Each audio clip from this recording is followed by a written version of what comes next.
So you've had the privilege of going through the Winston Churchill Foundation or Trust as a fellow, and how was that experience for you?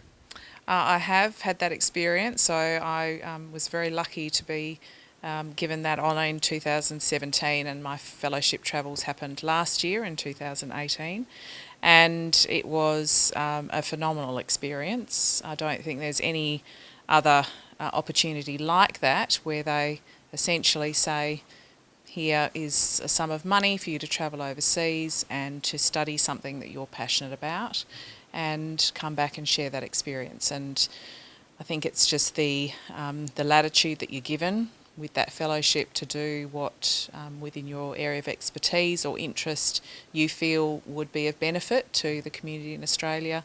That is such a gift. So it was a great experience. It certainly sounds like it. So what was the topic that you identified that there's a gap in Australia that you could research overseas and bring here?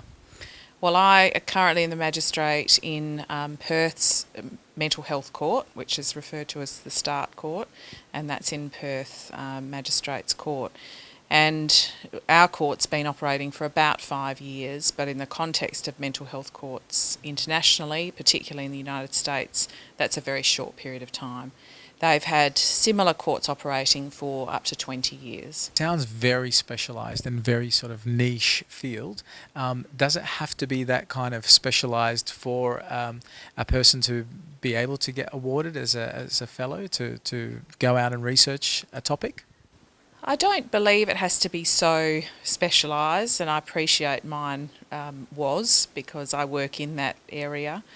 From my understanding of the other fellows from 2017 and other papers that I've read, there can be applications over much broader subject areas. But because you are given such latitude and you can travel all over the world, you need a focus. And if you go with too broad a focus, you may find that it's very difficult to write the paper at the end, because ultimately that is what you're working towards. For me, professionally and personally, it was an opportunity to travel by myself and immerse myself in something for a couple of months without other distractions. I'm a magistrate, I sit in court every day. I never get the chance to watch other people do that. And when you're in a therapeutic court like the mental health court, there are a particular set of skills that come with that are outside the normal skills that judicial officers have or are taught. So I got to watch other judges use those skills day in, day out, and that for me was a great experience, and one that I probably will never get again. And I think it's helped me do that part of my job a bit better. Having said that, would you think that other judges in other courts, perhaps not even the mental health courts, could benefit from this as well if they went out and did some of this research for themselves or learnt, maybe even read your papers? What would you say? Well, hopefully they will read the paper.